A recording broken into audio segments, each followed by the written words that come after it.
¿Qué es lo que te hizo entrar en el mundo espiritual después de estar metida en el mundo de los datos? A mí me encanta predecir el futuro. Los datos son para predecir el futuro y simplemente decidí cambiar de herramienta. ¿Cómo reconozco mi talento? En plan, las típicas personas que dicen yo no sé a qué he venido, ¿tú qué consejo le darías a esa persona? Que prueben muchas cosas, que miren su carta astral. En la carta astral hay mucha información. Para mí los hobbies son la llave y la puerta a la felicidad y a la realización interior. ¿Cómo una persona puede empezar a observar sus sombras? Se nos ha olvidado para mí el principio de correspondencia. Y yo soy responsable de lo que pienso, de lo que digo y también del impacto que genero en los demás. Ya está bien de dar credibilidad a la ciencia por ser ciencia cuando realmente Manuel Sanz no habla de ciencia. Mi reto es ir al revés. Hoy tenemos con nosotros a Lidia, una persona que pasó de ingeniera biomédica a coach espiritual. Bienvenida, Lidia. Muchas gracias. ¿Qué es lo que te hizo entrar en el mundo espiritual después de estar metida en el mundo de los datos? Bueno, a mí me encanta predecir el futuro. Los datos son para predecir el futuro y simplemente decidí cambiar de herramienta y hacerlo con las cartas y con otras técnicas. No, ahora en serio. Lo que me hizo cambiar fue una crisis existencial y personal, donde tuve como... se me juntó un despido, se me juntó una ruptura amorosa y a nivel emocional pues me saturé. Entonces empecé a tratarme a través del coaching y gracias al coaching pues descubrí que el diálogo interno que yo tenía y el mundo de creencias que yo tenía era peligroso en ese momento. Entonces estuve a punto de desarrollar un trastorno de alimentación y en cuanto lo identifiqué pues busqué soluciones, ¿no? Entonces acudí al mundo de la psicología, a mi mundo, ¿no? Al mundo en el que yo confiaba en ese momento y todos los problemas que yo he tenido como a nivel de salud en ese momento la ciencia no me lo sabía responder. Solo me lo podían responder con pastillas, pero tampoco me daban una explicación que a mí me ayudara a estar más tranquila. Entonces me vi como obligada a explorar otras cosas y en esa exploración pues fui adentrándome y me fui enamorando de algo que desconocía por completo. Y ahí fue cuando luego pues hice la unión entre esos dos mundos y entendí cómo uno nutre al otro y uno no puede vivir sin el otro, ¿no? Que al final tenemos que explorar esas dos vertientes para tomar todas esas herramientas que nosotros tenemos para sanar y para ser más libres. Bienvenida al podcast, Lidia. Es un placer tenerte aquí. Mi primera pregunta es, viniendo del mundo de la ciencia, ¿tú crees que la ciencia y la espiritualidad se pueden dar la mano en algún punto? Bueno, es que se dieron la mano durante muchos siglos, en realidad, y dejaron de darse la mano como a partir del siglo XV. Entonces, desde ese momento hasta ahora ha habido como una división donde la ciencia ha estado muchos siglos como cultivándose y generando mucha información que nos ha ayudado a avanzar mucho como civilización. Y ahora se está viendo como todo para mí es equilibrio, entonces ahora como que la sociedad de manera natural está echando en falta esa parte como más mágica que antes iba de la mano, pero por ejemplo en la sociedad egipcia, por ejemplo cuando fallecían y se les embalsamaba, eso era un ritual mágico y esotérico, o sea, ellos tenían detrás como una creencia en torno al para qué se embalsamaba, pero luego tenía un fundamento científico también, claro, porque ellos querían preservar los cuerpos. Entonces, realmente la ciencia y la magia siempre han estado de la mano y de ahí viene el símbolo del caduceo de Hermes, que son las dos serpientes enroscadas, que realmente es el símbolo de la medicina. Claro. Lo que pasa que ahora mismo nos hemos centrado mucho en una de las serpientes que representa la mente y el raciocinio y pues ahora está viendo como una corriente donde hay mucho científico también que quiere ir más allá de lo que se está defendiendo a nivel académico y buscar más allá de los límites que tiene la ciencia por el capital financiero sobre todo y son como esas personas que se están reinventando y llevando su conocimiento a algo más alternativo o pseudocientífico, pero que realmente también es ciencia. Lo que pasa que es un punto donde la ciencia todavía no ha llegado, pero muchas cosas que ahora consideramos científicas, hace 2 siglos eran pura magia también. Claro, ¿y en qué momento pasas tú de biomédica, ¿no? Sí. Ingeniero biomédica, a dedicarte a todo el tema espiritual como coach, con el tema de la bioneuroemoción y demás? Pues yo cuando terminé la carrera, hice un máster en análisis y predicción de datos, porque a mí me llamaba mucho la atención el mundo de la neurociencia, sobre todo. Y en el mundo de la neurociencia me gustaba mucho la parte de la investigación, y realmente el mundo de la investigación a nivel del cerebro es mucho datos y comparar datos, inteligencia artificial y demás, ¿no? Cuando terminé mi trabajo de máster y me puse a trabajar y hablaba con compañeros, o sea, con compañeros de la universidad, y comparaba también hasta dónde yo podía accionar, me di cuenta que estaba muy condicionada, yo y todos, por el I+D y dónde se mete el dinero y hasta dónde las empresas quieren o no quieren investigar. Y al final el objetivo de una empresa es producir, ¿no? Es generar economía. Entonces vi que había un techo de cristal, y que yo no quería reafirmar hipótesis que se sospechaban y que en el fondo ya se sabían que era verdad, sino que yo quería ir un poco más allá e investigar cosas que se consideran que no pueden ser, ¿no? Ahí fue cuando empecé a pensar en que la magia tenía bastante lógica para mí, realmente. O sea, para mí no hay nada como hiperesotérico y místico.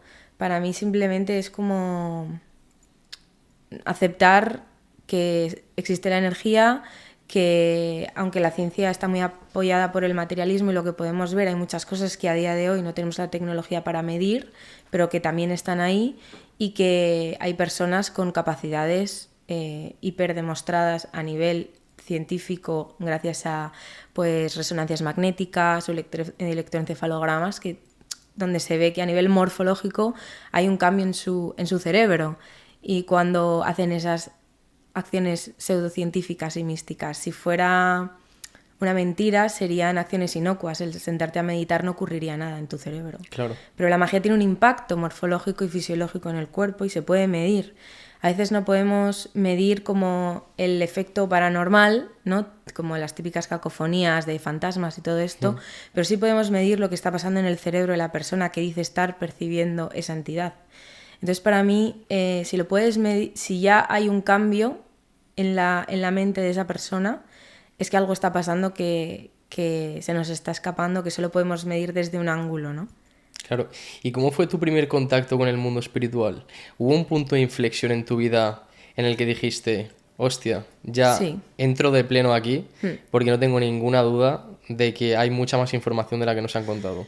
Sí, o sea, a mí se me juntó esto que te he contado de la parte empresarial y a nivel como académica con una crisis un poco personal, donde tuve como una ruptura de pareja, mis padres se habían divorciado, y tuve como una crisis muy fuerte respecto de identidad, de cómo estaba yo por dentro, de dónde quería colocar a mis padres en mi vida, dónde quería colocar el amor.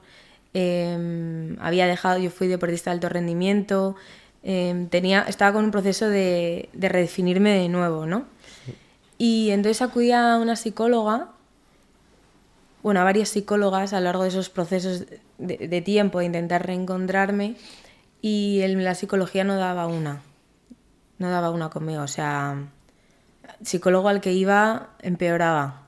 O sea, era empecé por lo académico, lo que yo conocía, y ni el mundo de la psicoterapia ni de la psicología cognitiva a mí me funcionaba. Entonces encontré una psicóloga que fusionaba psicóloga académica, pero que se había reinventado, y que trabajaba un poco con todo el mundo de la psicomagia, de todo el trabajo de Alejandro Jodorowsky y demás, y pues me abrí. Empecé a investigar un poco el mundo de las constelaciones también, y me impactó su eficacia. O sea, fue como en sesiones, yo ya notaba cambios en mí, notaba momentos ajá, cambios de observador, cómo ampliaba mi conciencia de una manera súper efectiva, con ejercicios que pues no tienen, no sé, son como muy artísticos, muy algunos incluso hay gente que cuando lo mira desde fuera siente que es como teatro. Claro. Y me desbloqueaba muchísimo a nivel interno. Entonces empecé a explorar más ese camino como más artístico de sanación y fue cuando descubrí como esta parte yin para mí hay dos caminos que hay que caminar para poder sanar y tener un equilibrio interno, y uno es la parte de la mentalidad y otra es la parte como más femenina, más caótica que nosotros tenemos, que es donde para mí tenemos el arte. Para mí tenemos como la mentalidad del mundo de las ideas y luego nuestra espontaneidad y nuestro arte. Y cuando aprendes a intermezclar esas dos cosas, para mí despiertas al super yo. Como el aprender a direccionar tu arte, tus dones y tus talentos de manera estratégica, pragmática y utilizar todo eso para lo que quieras al final. Y una pregunta que se estará haciendo la gente ahora es, ¿cómo reconozco mi talento? Plan, las típicas personas que dicen, yo no sé a qué he venido, ¿tú qué consejo le darías a esa persona? Que prueben muchas cosas, que miren su carta astral. En la carta astral hay mucha información de cuáles son tus talentos, que pregunten qué hacían de manera genuina cuando eran pequeños y si tuvieran que definir su estilo de vida ideal, cómo sería en el día a día, porque muchas personas cuando les preguntas eso te hablan de objetivos y como metas, y es más interesante definir tu vida ideal en base a cómo es un día dentro de tu vida ideal, sin tener en cuenta los objetivos, cómo vives, porque en base a eso vas a construir tu oficio, tu círculo relacional, vas a elegir un modelo de pareja en concreto en base a esa vida que quieres construir. Entonces eso es hiper importante, y darte el permiso de probar muchas cosas. Una de las cosas que yo más agradezco que hicieron mis padres por mí es que yo fui la típica niña apuntada a 1 millón de extraescolares. Y yo de manera natural y genuina fui soltando las que no me conectaban. Entonces lo primero que solté fue el teatro, después fue el canto, o sea, fui soltando las partes como que en el mundo espiritual son las yin, que son las virtudes femeninas, el teatro, el canto, toda la parte artística, y me quedé con el deporte. Y luego encima me volví deportista de alto rendimiento, pero luego he vuelto a eso. Entonces, claro. El poderme haber centrado ahí con claridad y no dispersarme fue porque yo elegí poner mi foco ahí, porque me gustaba más eso en ese momento que un montón de otras cosas donde tenía para elegir. Y no conozco, o sea, la gente no ha probado hacer muchas cosas. A la gente le da miedo probar cosas. Hobbies diferentes. La sociedad es muy insegura, les da miedo hacer el ridículo, les da miedo probar. Les da miedo el impacto que puede tener de repente en tu vida que te guste algo súper diferente, lo que dirán de ti. Entonces tenemos una construcción tan definida de lo que somos que no nos damos el permiso a experimentar de forma espontánea otras cosas nuevas. Entonces para mí los hobbies son la llave y la puerta a la felicidad y a la realización interior. Claro. Ahora, mi siguiente pregunta estaba asociada con lo que acabas de decir, que es... la realización interior, la autorrealización, depende de estar conectado con el propósito de vida de una persona. En plan, si una persona no conoce su propósito, ¿puede estar autorrealizada? Primero, ¿todos tenemos un propósito de vida? Vamos primero con esa pregunta. Sí, todos tenemos un propósito de vida, porque somos animales gregarios. Entonces somos animales que a nivel evolutivo hemos crecido en comunidad. Entonces el propósito de vida que tenemos todos en común, en realidad todos tenemos el mismo propósito de vida, que es aportar valor a la comunidad para sobrevivir. Entonces a lo largo de nuestra evolución pues ha aparecido la economía, ha aparecido otra manera de sobrevivir, ya no tenemos un león amenazando en la puerta de casa, ahora tenemos facturas y impuestos. Entonces ha cambiado. O sea, hemos tenido que desarrollar como otras estrategias, ¿no? Y en esa manera de desarrollar esas estrategias están tus dones y tus talentos. Entonces esto habla mucho de la cultura asiática Y para mí hay que unir dos artes, que es el Ikigai y Munai. Ikigai es la palabra del propósito de vida en base a tus habilidades y tus talentos, lo que disfrutas hacer de manera natural, que te hace estar en estados de flow, que hay un montón de información, por ejemplo, en el mundo de la psicología respecto a los estados de flow a nivel de la neurociencia.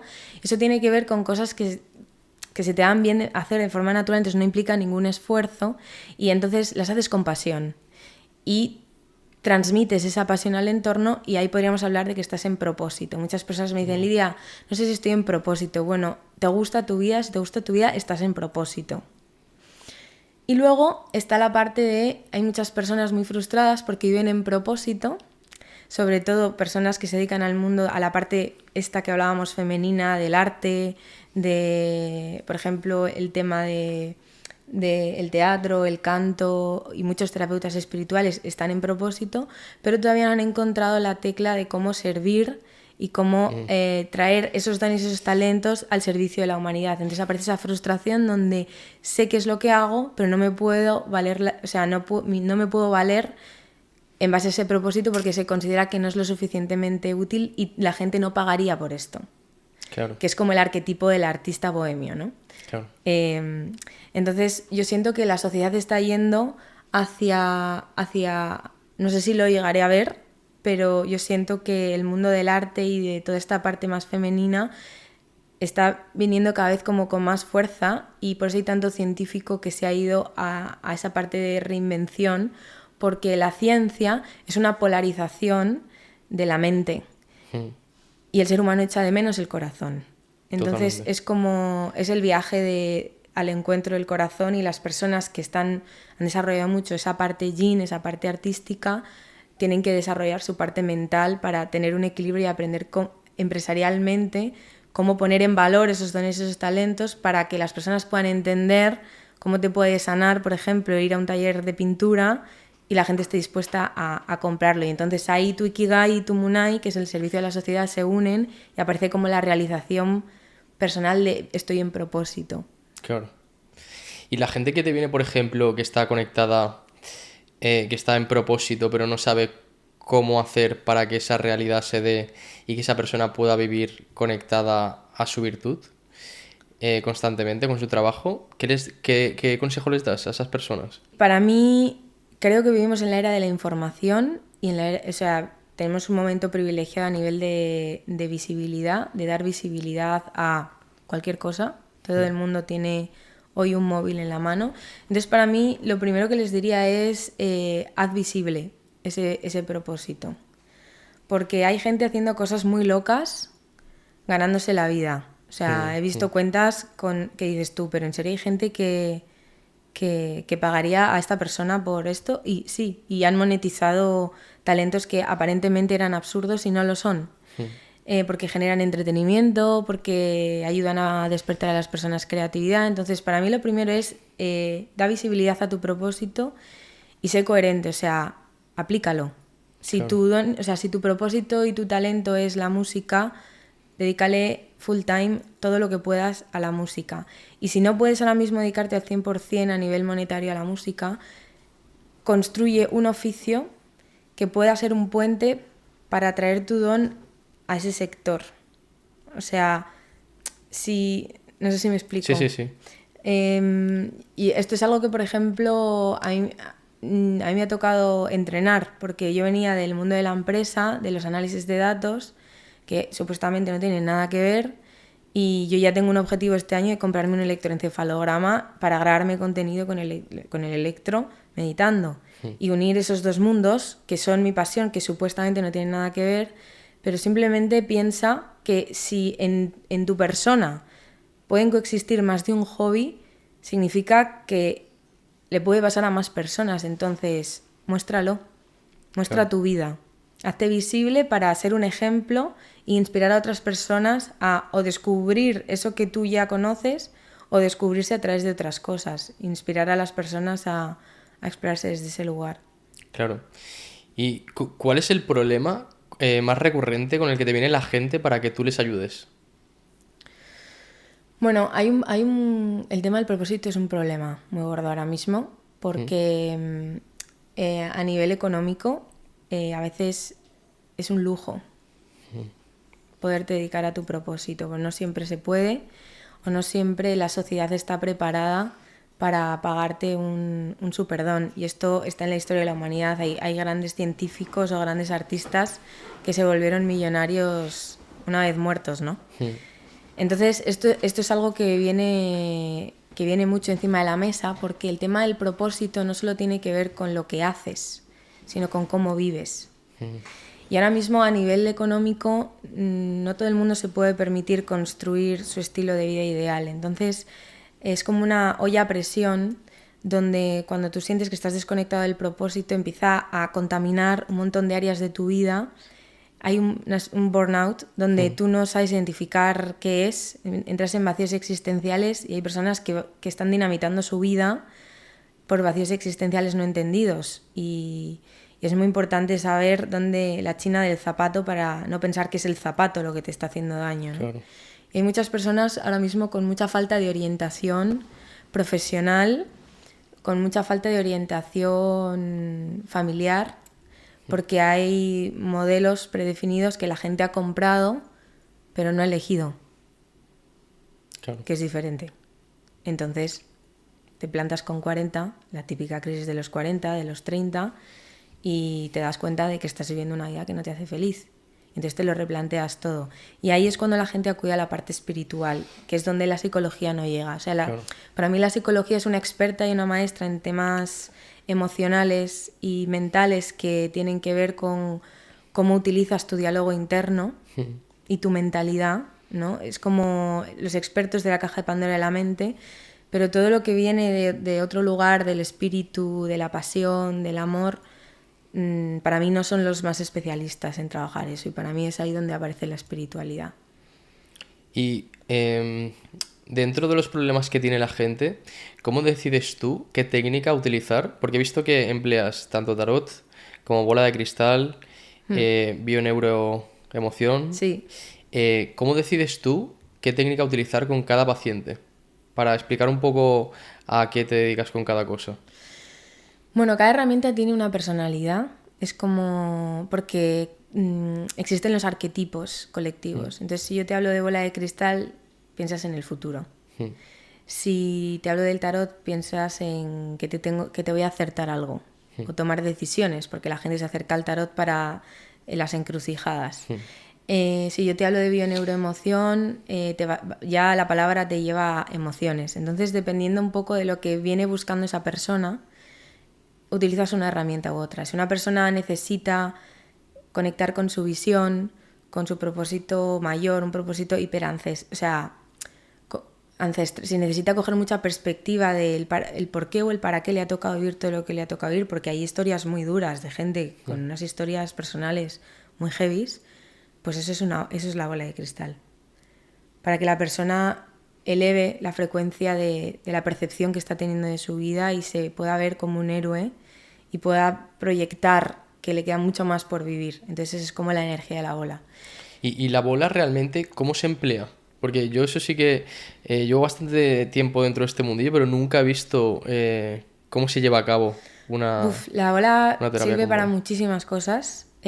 Uno, para aprender a entrenar la mente. O sea, la bola para mí es la más polifacética realmente, porque la puedes utilizar para entrenar tu concentración y tu mente, y para personas que tienen TDAH o tienen problemas de atención, puedes entrenar meditación unipuntual mirando la esfera, puedes entrenar y mejorar ocularmente la vista con ejercicios de visión, la puedes utilizar para temas de futuro, para aprender a hacer preguntas correctas, y luego pues a medida que tú vas entrenando a tu mente vas desarrollando como una habilidad en entrar de forma voluntaria en ciertos estados mentales y en ciertas frecuencias neuronales, pues ahí vas a poder utilizar la bola para una cosa o para otra. Claro.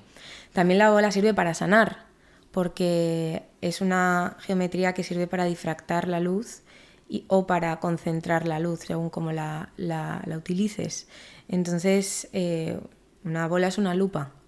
Tú Claro. coges una bola en agosto, puedes hacer un incendio con una bola de cristal. Entonces, también sirve para hacer cirugía astral, para trabajar como acupuntura, porque puede dar como puntos de calor sutil en... Sirve para muchas cosas. Desconocía todo eso. Sí. Y realmente cuando alguien te pregunta algo y observas la bola, ¿cómo dirías tú que se explica a nivel científico que tú observes algo ahí? O por lo menos que definas un poco cómo vives tú eso, para que la gente lo entienda. Es una puerta de entrada al subconsciente. O sea, Vale. cuando tú utilizas la bola para ver el futuro y está la típica, si todos cerramos los ojos y imaginamos la bola, nos imaginamos la típica gitana, ¿no? O pitonisa con una bola que tiene humo. Ese efecto es real, ese efecto ocurre cuando tú empiezas a trabajar con la bola. Llega un punto donde en base a cruzar la mirada, se llama, te entrenas a aprender a mirar.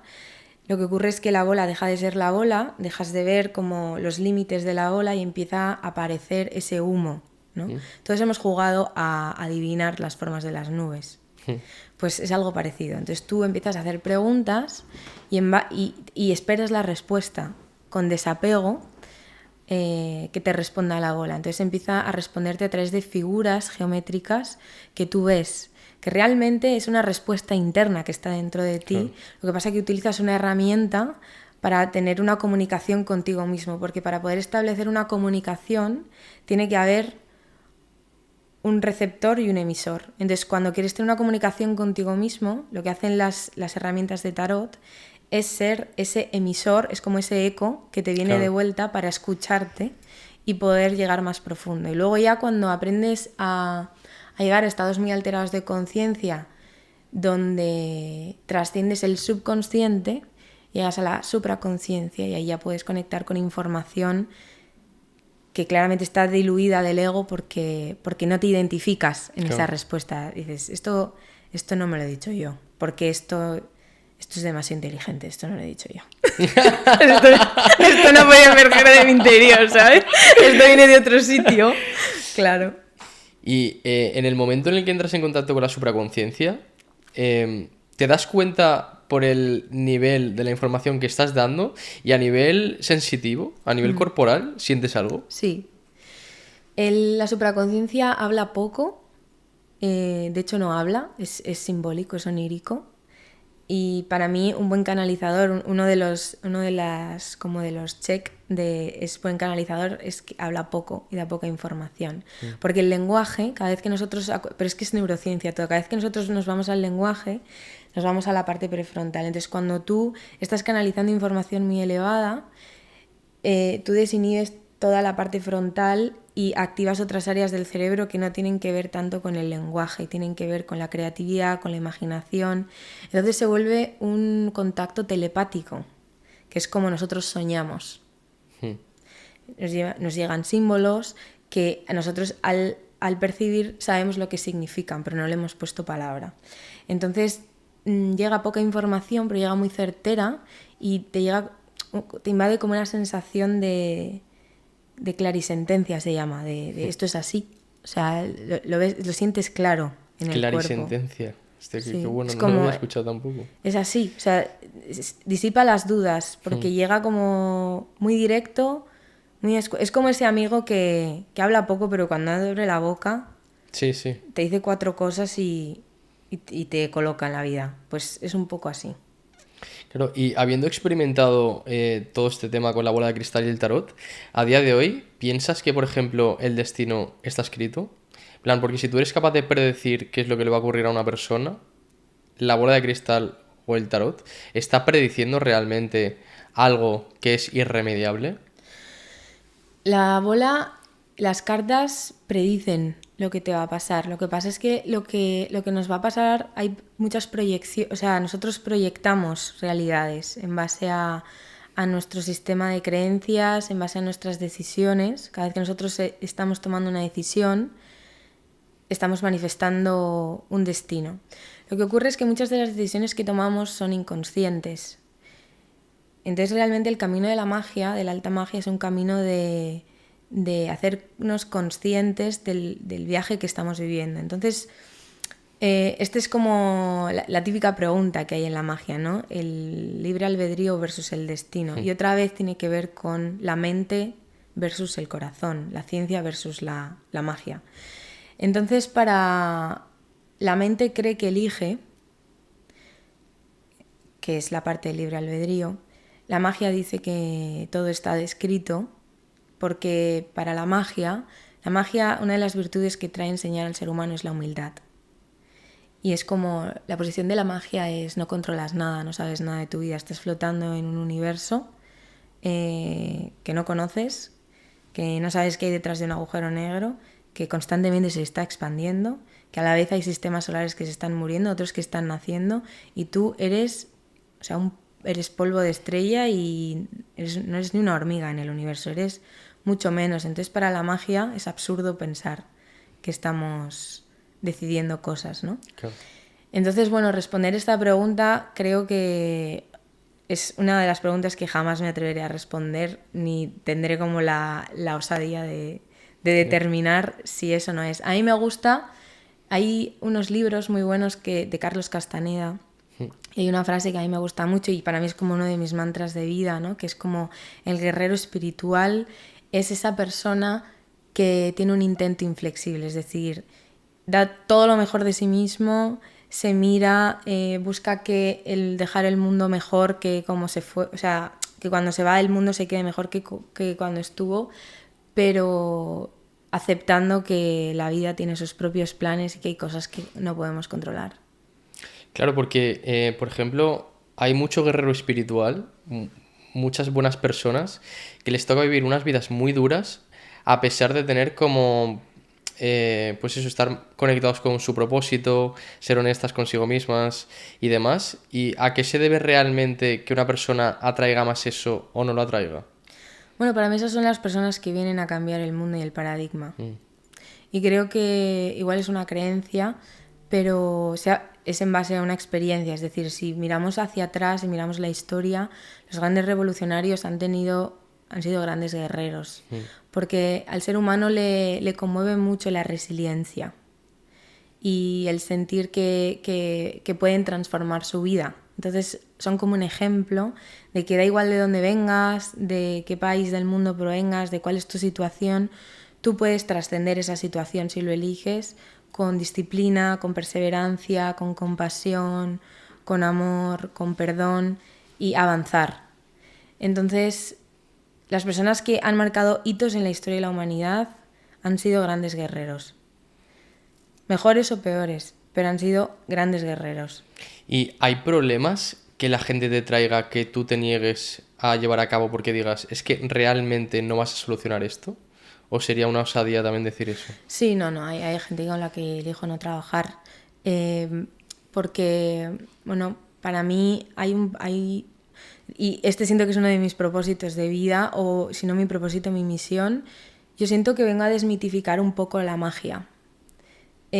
Porque no soy una fanática lunática de la magia, porque cuando no es magia y es ilusionismo, sé reconocerlo y sé verlo, porque conozco el método de la magia, entonces lo puedo como ver los famosos vendehumos, sí, ¿no?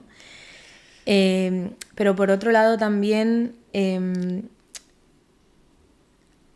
hay un punto donde hay mucho romanticismo en torno a la magia. Sí. Entonces, yo no trabajo con personas que romantizan lo que es la magia, lo que es la espiritualidad. Personas que viven en los mundos de Yuppie, unicornios, Jelly Power. No trabajo con estas personas porque para mí la magia es un camino de resiliencia y de cultivarse por dentro, y es incómodo. Entonces, cuando me viene gente con una predisposición a léeme el futuro y dime qué es lo que va a pasar, y vienen desde una posición de no responsabilidad en torno a su vida, no trabajo con ellos. No me conecta nada, no. Es que ni siquiera soy capaz de conectar con ese... Hay como un bloqueo donde siento que no es mi misión. Mi misión es utilizar la espiritualidad como una herramienta transpersonal para que las personas descubran todo el potencial que tienen y de lo que son capaces de hacer, y no me refiero a nivel de metas o objetivos solo, sino a nivel de percibir la vida de una manera impresionante de transformar a otras personas simplemente por estar en un lugar, o sea... Claro, es que ahí está una de mis preguntas que quiero hacer al respecto. Es, mi expareja tiraba el tarot también. Y llegó un momento en el que se cansó un poco de que la gente viniera de forma curiosa, los famosos turistas espirituales, en plan que se pegan una vuelta por ahí y se Sí. van. Y realmente llegó a cansarse porque veía que no había una responsabilidad sobre lo que se iba a hacer y era como todo curioseo. Ahora mi pregunta es, por ejemplo, que tú que también te dedicas a hacer limpiezas energéticas, ¿qué diferencia hay entre curiosear y querer leer el futuro y no ser responsable y que alguien te diga límpiame que no sé qué hacer con esto? Porque yo siempre he tenido esa duda de esta persona, las personas que piden limpiezas energéticas, que yo por ejemplo nunca he pedido ninguna porque me intento limpiar, ¿qué responsabilidad está teniendo sobre ella misma y en qué momento sería necesario pedirle a alguien que te haga una limpieza? Bueno, voy a pulir una cosa que he dicho antes porque sí que atiendo a gente que viene con ese paradigma, pero porque para mí hay una responsabilidad en el sentido de, es como si, bueno, un cirujano que le viene gente con un tumor de pulmón y nada más salir de quirófano se están fumando una cajetilla, eso yo lo he visto. Claro. O sea, eso existe. Entonces, pero el cirujano no se niega por vocación y por profesión, tiene como unos votos, ¿no? Entonces tú estás disponible porque tú has venido a servir y no hay que juzgar quién merece o no merece Claro. tu tiempo y tu atención. Yo a las personas que no atiendo son las que vienen con con ese ego donde realmente hay como un fondo de incredulidad. Sí, predisposición a Y desenmascararte, ¿no? Sí, a desenmascararme. Entonces, como no tengo que demostrarle nada a nadie, hace tiempo que ya solté eso, no tengo la necesidad. Entonces, por ejemplo, yo veo un montón de vídeos que hay en TikTok y tal, como de bruja desenmascarada. Le preguntan por el padre y el padre va muerto 5 Sí. años.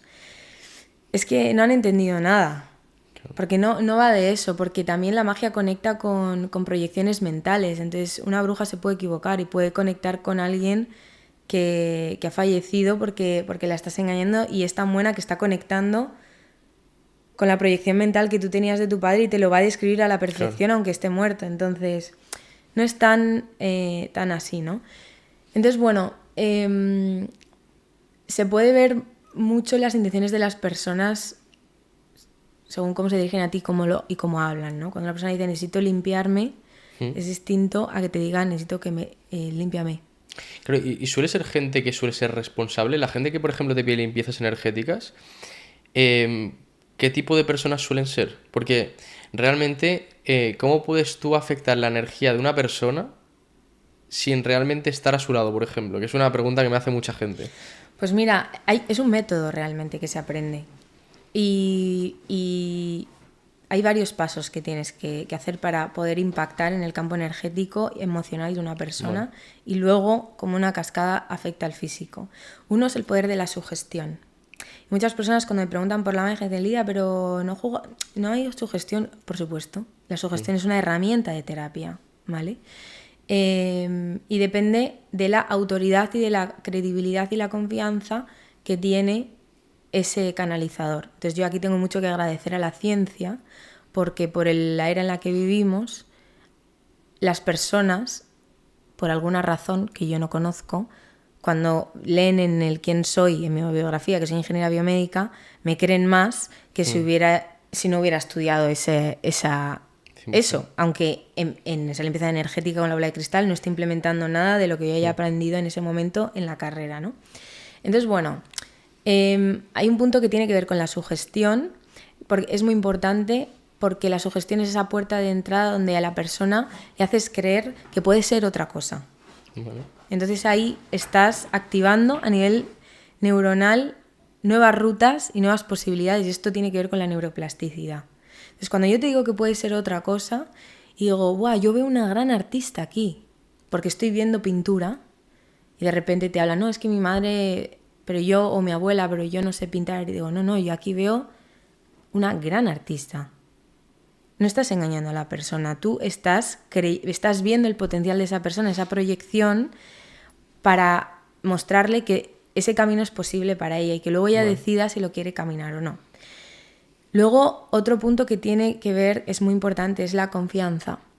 Si tú no trasladas confianza y no eres una persona confiable, y para mí eso tiene mucho que ver la formación, cómo vistes, cómo hablas, y luego la capacidad que tú, bueno, este es el tercer punto, pero la confianza lo que genera es un espacio de apertura y de vulnerabilidad real. Y esto también es una limitación muy grande,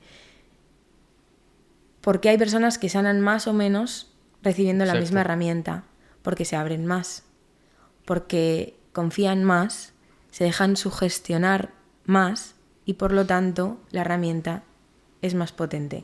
Y a nivel científico, ¿eso se podría medir de alguna manera? ¿Va a llegar en algún momento en el que...? Ya se puede medir, y eso es la neurociencia, son las ondas cerebrales, porque en base a esos pilares, el tercero tiene que ver con la seguridad. Cuando una persona se siente segura, incrementa la confianza e incrementa la sugestión, porque confía en ti y entonces se crea como todo ese aura. Y eso se ve mucho en la hipnosis. Entonces, cuando tú, por ejemplo, hipnotizas a una persona en su cama o en una camilla, la experiencia cambia muchísimo, porque hay un contexto que está sugestionando a la persona. No es lo mismo que yo te haga una hipnosis en un hospital, claro, que te haga la hipnosis en mitad del bosque, que te haga la hipnosis en tu cama, porque ese contexto es información que se mete dentro del viaje.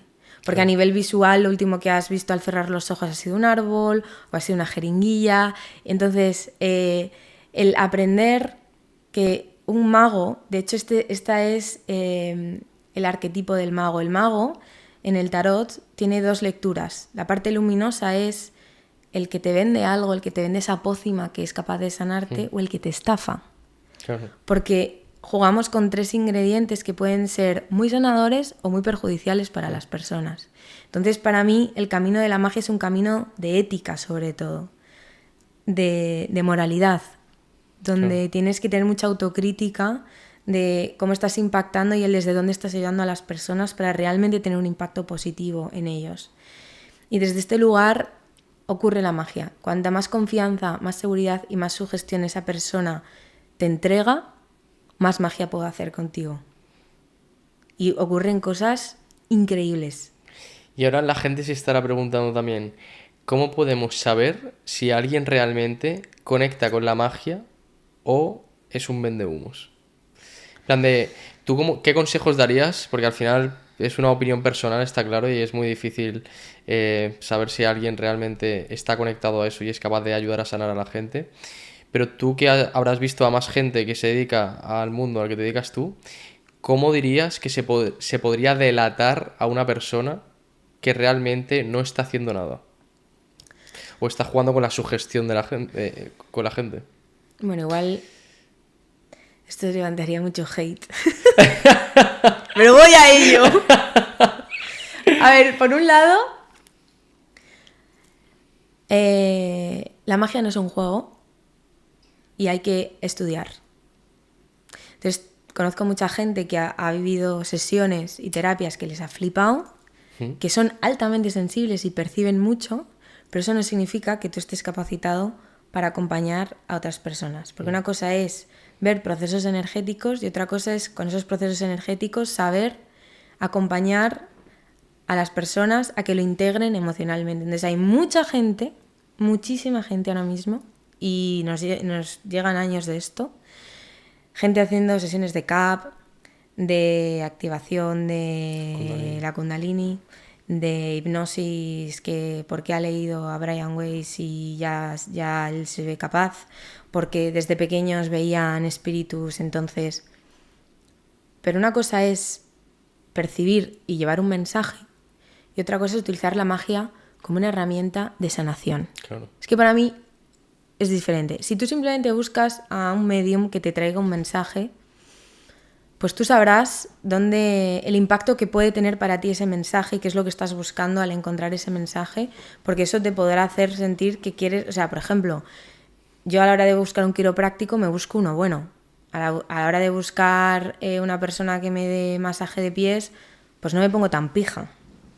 Entonces, depende de lo que estés buscando y para qué lo quieras utilizar. Yo siempre hablo, porque es mi expertise, desde la magia como una herramienta de sanación y de acompañamiento para cada vez sentirte mejor y desbloquearte por dentro de una manera potente, no como una experiencia, porque muchas personas acuden a la magia buscando experiencias y es el típico perfil de una persona que acude a muchos mediums diferentes, buscan que le acierten.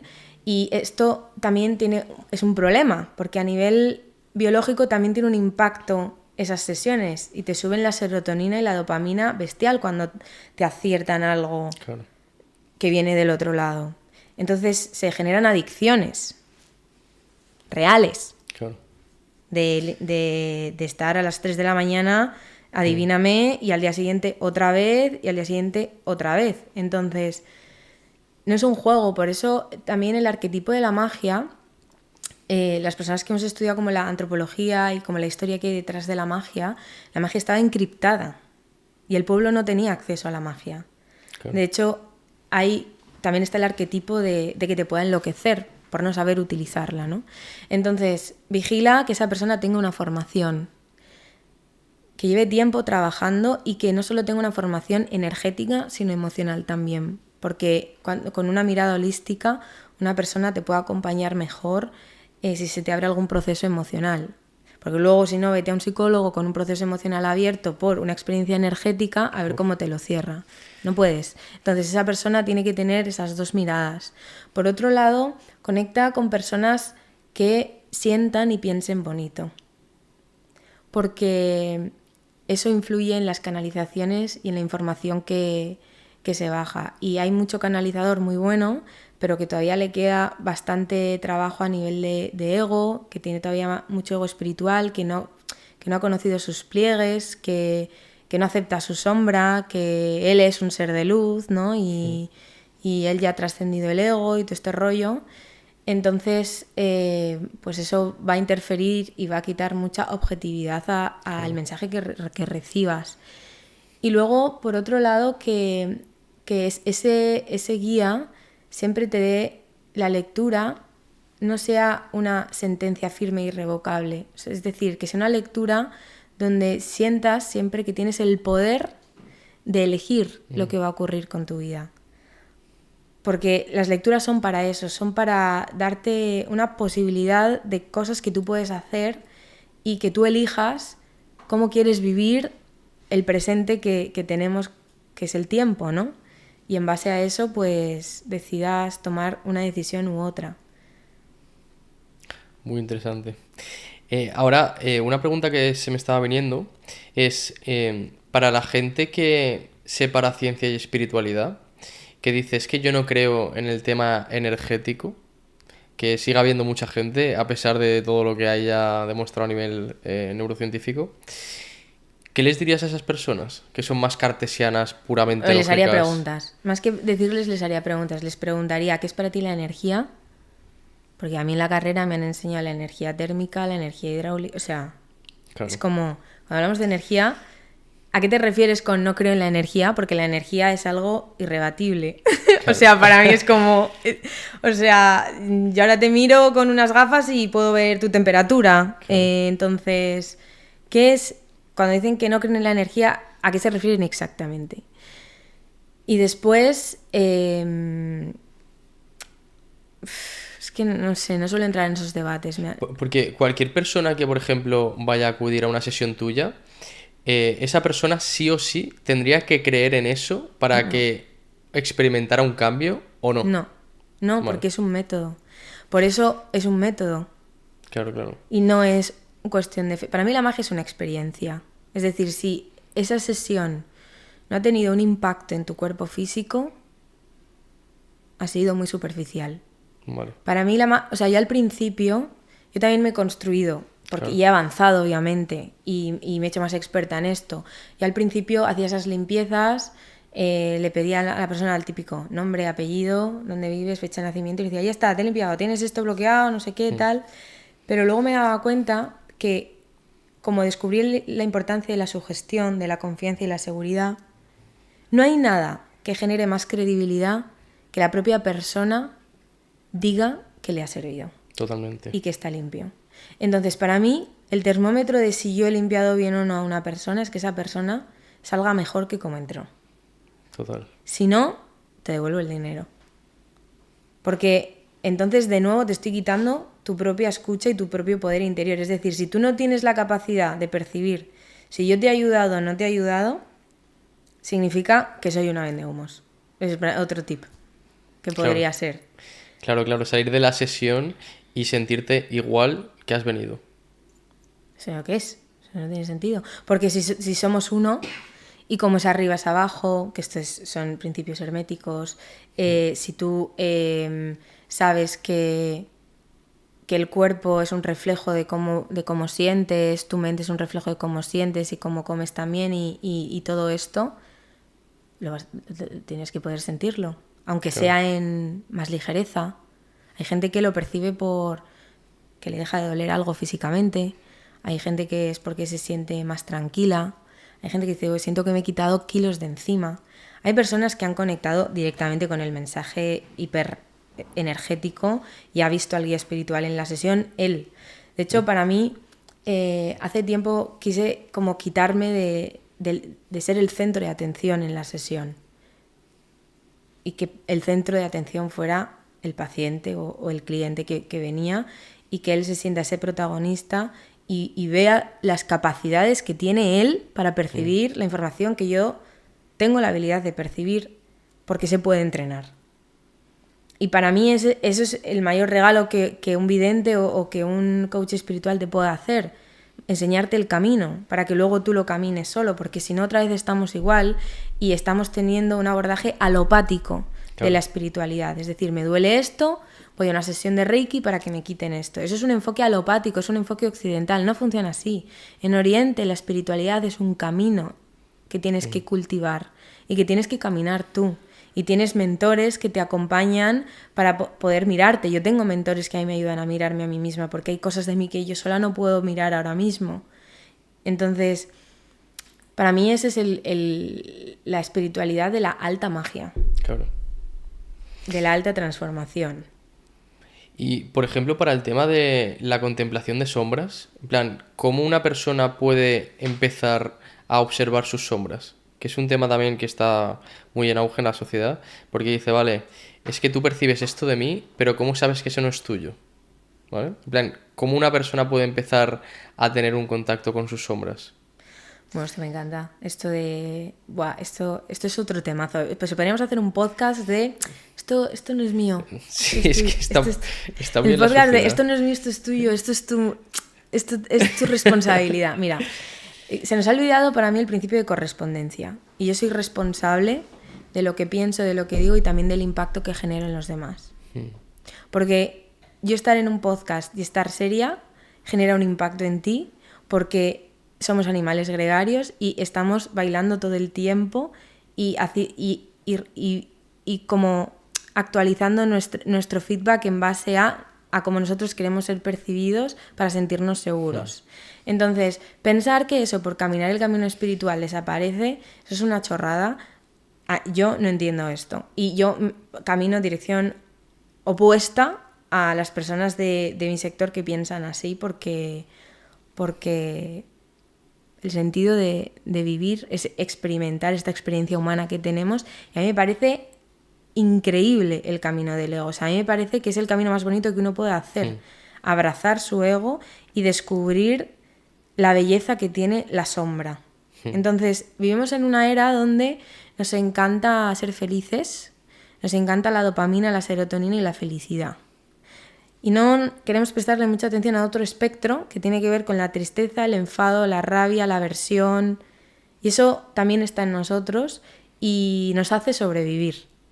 Porque tienen una función. La aversión, si estuviéramos en la sabana, nos llevaría a no envenenarnos.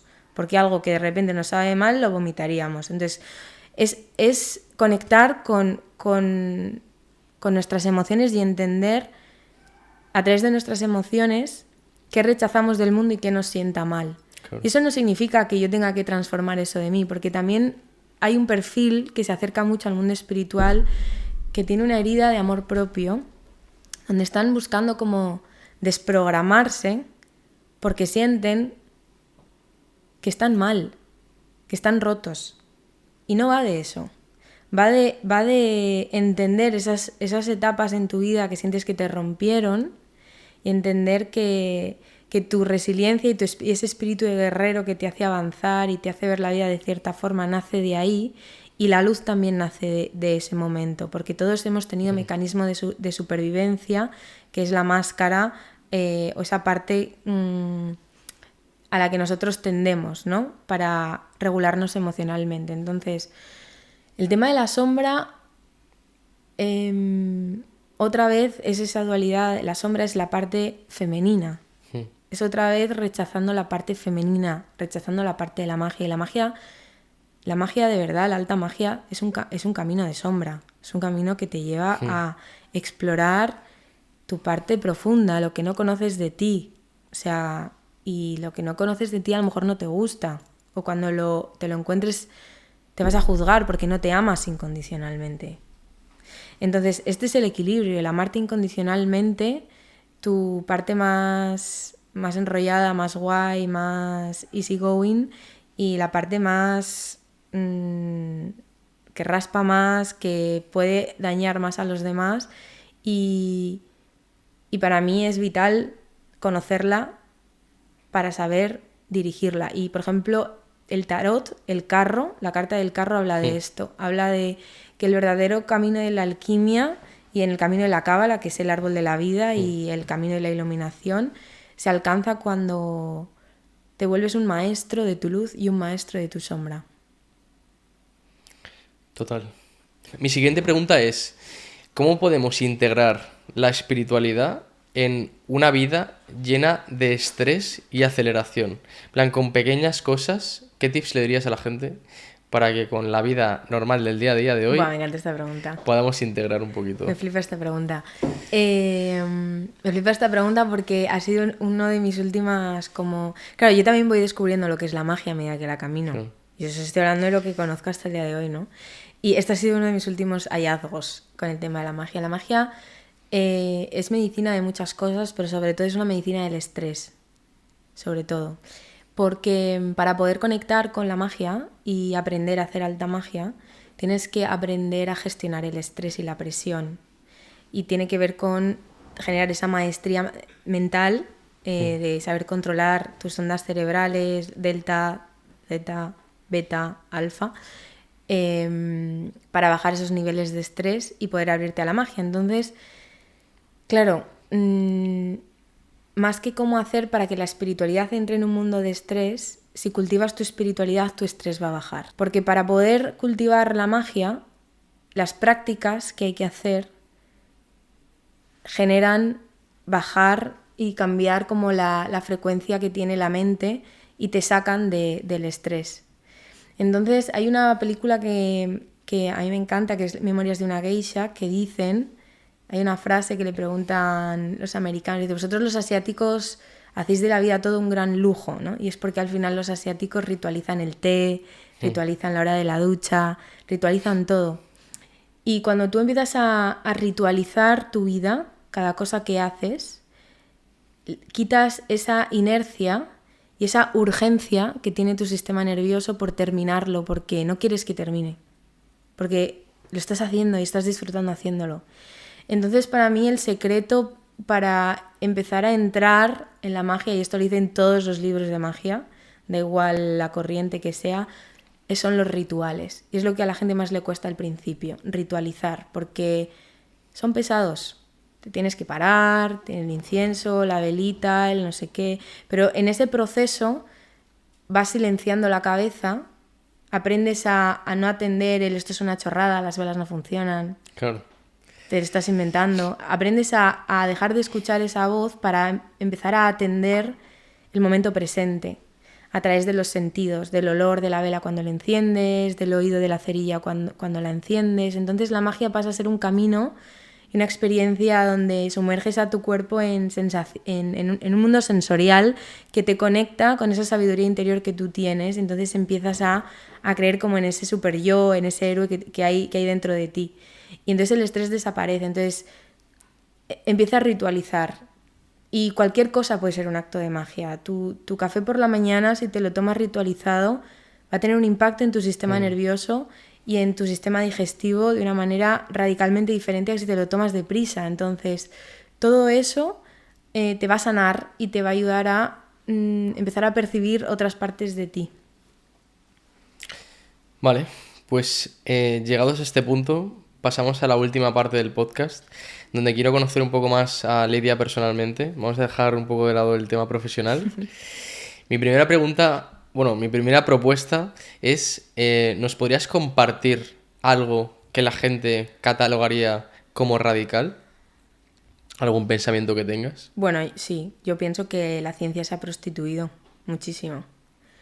Porque se nos ha olvidado que la ciencia vino para ir más allá y descubrir las fronteras, ¿no? Llevamos muchos años dando giros y giros como una noria para encontrar el 28º uso de la aspirina y el paracetamol, y creo que hay cosas mucho más interesantes que descubrir. Entonces, para mí es un llamado a todos los científicos que no se vendan y que aguanten, porque también hay mucho éxodo de científicos muy potentes. Somos, creo que, el 10º país como con más calidad de investigación en el mundo, y es como una llamada a que no se dejen comprar por la economía, porque la industria farmacéutica mueve mucha pasta. Y que se abran a dar voz a pequeños proyectos y a pequeñas hipótesis que ellos tienen, y que se junten, porque yo siento que la unión hace la fuerza, y un grupo de buenos científicos pueden recaudar entre ellos como el suficiente dinero y capital para empezar a traer hipótesis que tengan unos fundamentos mínimos como para empezar a no incomodar, sino a abrir la mente y de las personas que necesitan la ciencia para poder creer, ¿no? Y que yo creo que tiene un papel muy importante la ciencia en el mundo y una responsabilidad muy, muy importante. Entonces, ese sería uno, porque para mí donde termina la ciencia empieza la magia. Entonces, como que el dinero no lo compre todo. Básicamente que la ciencia es como la nueva religión, ¿no? Que no se le puede... Sí, completamente. Sí, creo que tenemos que rescatar nuestro discernimiento. Y luego también tendría otra que, bueno, no lo sé sintetizar en una frase, pero sí que siento como el tema de la importancia personal. Creo que me encuentro a muchas personas con mucha necesidad de tener una opinión respecto a las cosas. Entonces a la gente le diría que no hace falta opinar siempre de lo que no se sabe y de lo que no se conoce. Muy interesante. Vale, mi siguiente pregunta es, ¿cuál es el mayor aprendizaje en el que te encuentras ahora mismo sin resolver?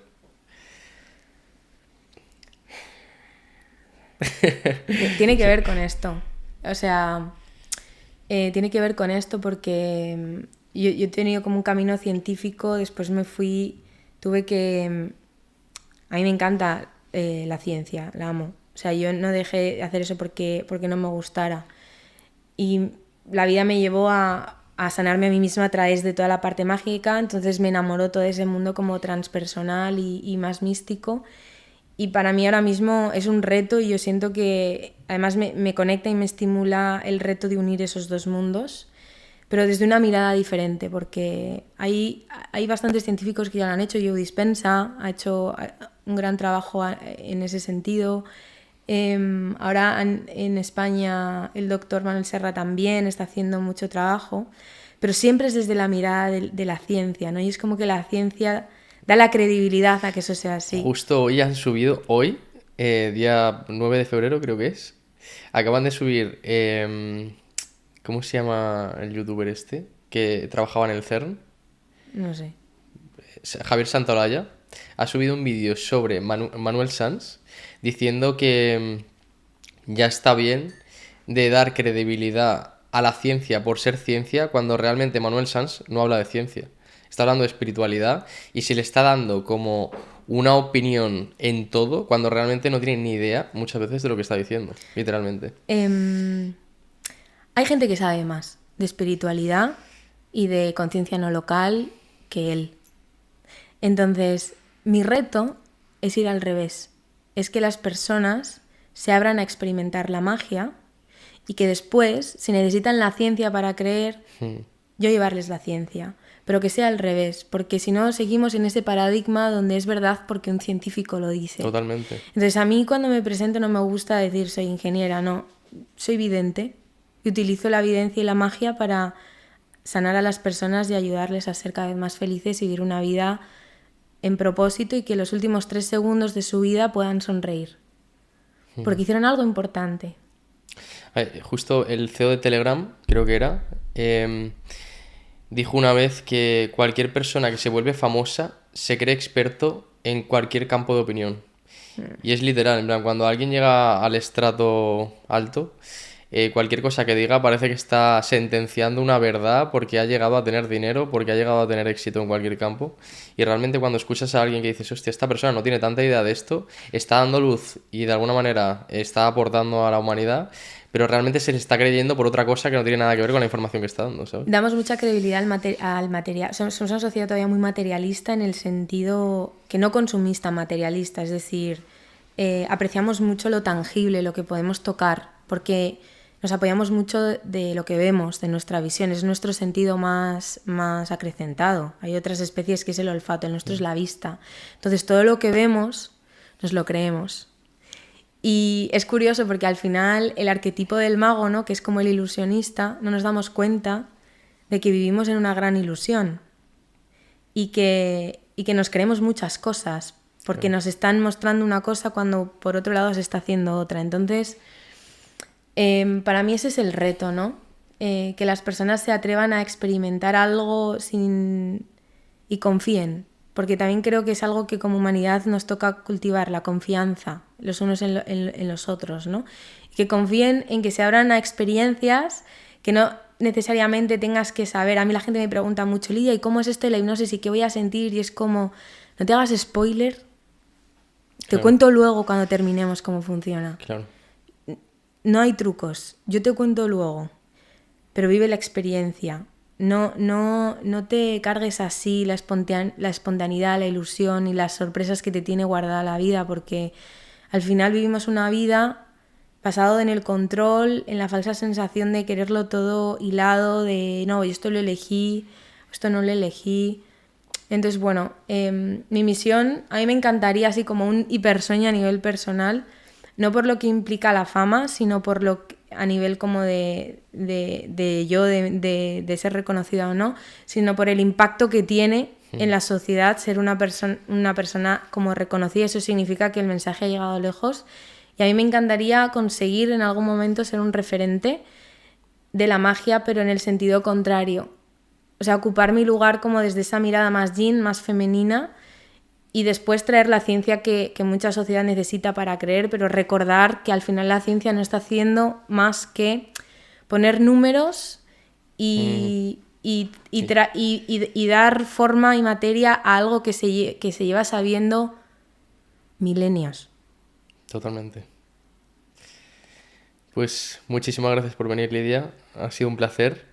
Os dejaremos los links en la descripción de tus formaciones, de su página web para agendar cita con ella y de sus redes sociales. Si quieres decir algo a la cámara, a la audiencia, es tu momento.